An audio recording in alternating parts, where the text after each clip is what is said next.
আজকে রান্না করব ওলকপি আলু দিয়ে চিংড়ি মাছ। শীতের সবজি ওলকপি পরিমণি কিচেনে অনেক রকমের আইটেম দেওয়া আছে।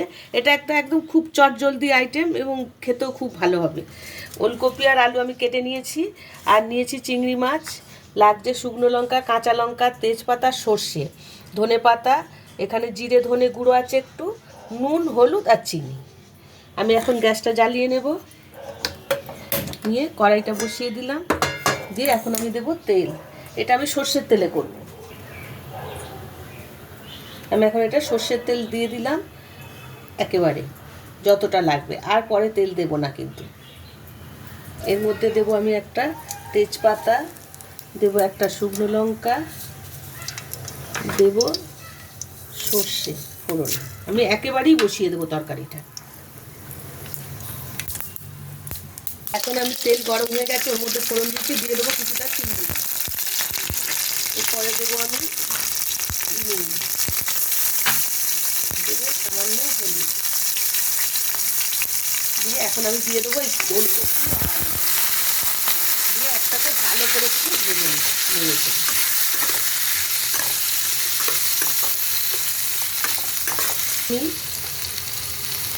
দুটো কাঁচা লঙ্কা, একটা লাল দিয়ে দিই, দেখতে সুন্দর লাগবে।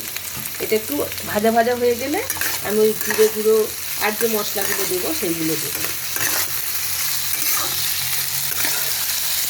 একটু ভাজা ভাজা হয়ে গেছে, এখন দেবো একটু সামান্য চিনি, আর দেবো ওই জিরে ধনে গুঁড়ো একসাথে রেখেছি হাফ চামচ করে দিয়ে দেবো, আর একটু হলুদ গুঁড়ো দিয়ে এখন ভালো করে আমি নাড়াচাড়া করে একটু জল দিয়ে দেবো। জলদি রান্না একদম।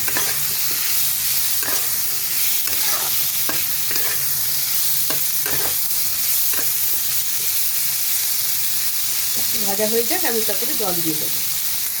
কষানো হয়ে গেছে, এখন আমি জলটা দিয়ে দিলাম, 1 গ্লাস জল দিয়ে দিলাম, এইটুকু ঝোল আমার লাগবে। আমি এখন 3-4 মিনিট ঢেকে দেবো, ওলকপিটা সিদ্ধ হতে সময় লাগবে।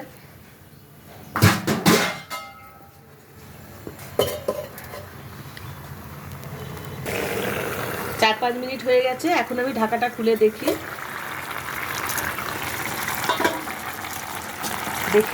কপিটা সিদ্ধ হয়েছে কিনা। কপিটা সিদ্ধ হতে একটু সময় লাগে। হ্যাঁ, ওলকপি সিদ্ধ হয়ে গেছে, আলু তো সিদ্ধ হবেই আগে। হ্যাঁ, রেডি হয়ে গেছে ওলকপি। আমি এই ধনে পাতা কুচানোটা ওপর থেকে ছড়িয়ে দেবো।